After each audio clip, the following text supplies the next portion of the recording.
In the heart of Europe, there stood one of the most prestigious universities in the world, Westbridge University, a place where thousands of students dreamed of studying.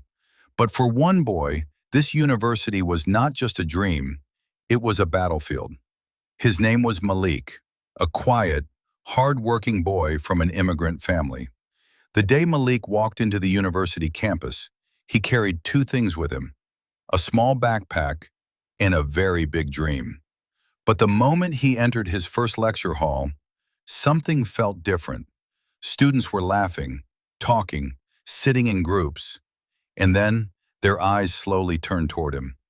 Malik noticed the stares, some curious, some judgmental, some filled with silent mockery. He ignored them and quietly sat down.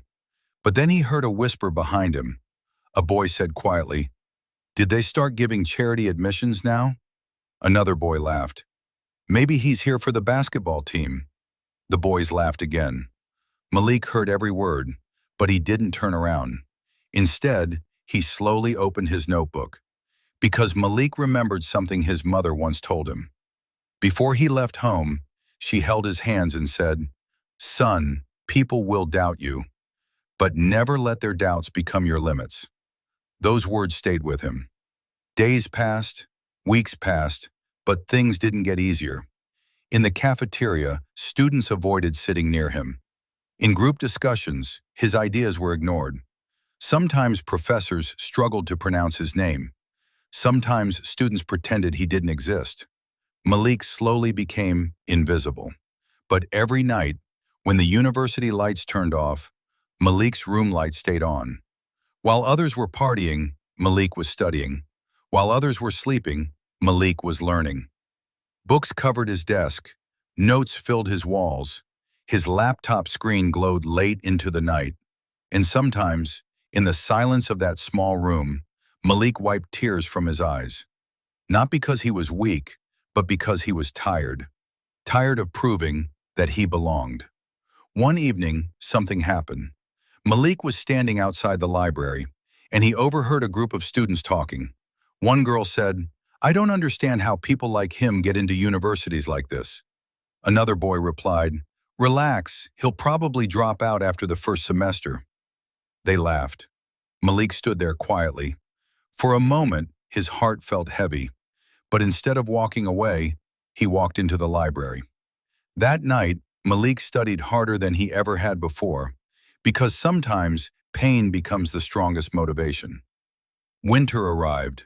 Snow covered the university campus. Students rushed through the halls preparing for the biggest exams of the semester. Everyone was nervous. Everyone was stressed.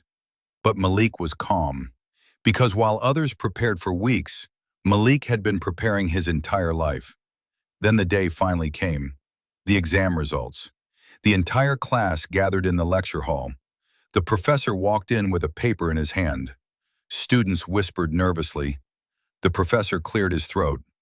"This semester, we had some outstanding performances." Students leaned forward. "Third place?" A student stood up proudly as the class clapped. "Second place?" Another round of applause filled the room. Then the professor paused. He looked down at the paper again. "And the highest score in the entire class," the room became silent, "is Malik Hassan." Silence filled the lecture hall.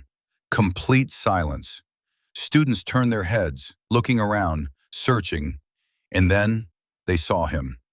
Malik slowly stood up. The same boy they ignored, the same boy they mocked, the same boy they laughed at. The professor smiled. Malik achieved the highest score this university has seen in the last 5 years. Suddenly, the room exploded with applause. But Malik wasn't looking at the professor. He was looking at the students who once laughed at him. Their eyes dropped. For the first time, they felt embarrassed. After the lecture ended, one of the same boys approached Malik. He looked nervous. "Hey, Malik." Malik looked up. "Congratulations." Then the boy hesitated. "And I'm sorry." Malik stayed silent for a moment. Then he said something simple, something powerful. "You laughed at me because of how I look." He paused. but I studied because of who I want to become." The boy had no words. Months later, graduation day arrived. Hundreds of students sat proudly wearing their gowns. Families filled the audience. Cameras flashed. The dean stepped onto the stage and made a special announcement.